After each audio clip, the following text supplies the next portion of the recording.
విష్ణువు ఆయుధమైన సుదర్శన చక్రం ఇప్పుడు ఎక్కడ ఉంది? సుదర్శన చక్రం ఎంతటి బలమైన ఆయుధమో అందరికీ తెలుసు.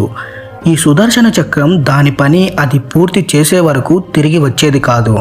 చాలామంది ఈ సుదర్శన చక్రాన్ని విష్ణువు దగ్గర చూసాం కదా, మరి కృష్ణుడి దగ్గరికి ఎలా వచ్చింది అని అంటూ ఉంటారు. దానికి చాలామంది చాలా కథలు చెప్తూ ఉంటారు.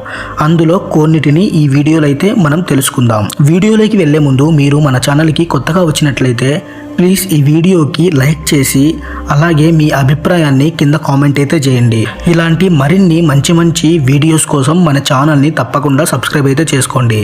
ఇక వీడియోలోకి వెళ్ళిపోదాం. అసలు ఇదంతా దేనితో మొదలైంది అంటే ఈ సుదర్శన చక్రాన్ని కనిపెట్టింది మహాశివుడు. దీన్ని తయారు చేశాక శివుడు ఈ చక్రాన్ని విష్ణువుకి ఇచ్చారు. దాని వెనుక ఒక కథ కూడా ఉంది. అది ఏంటంటే రాక్షసులతో అక్కడ దౌర్జన్యాలు పెరిగిపోతూ ఉండగా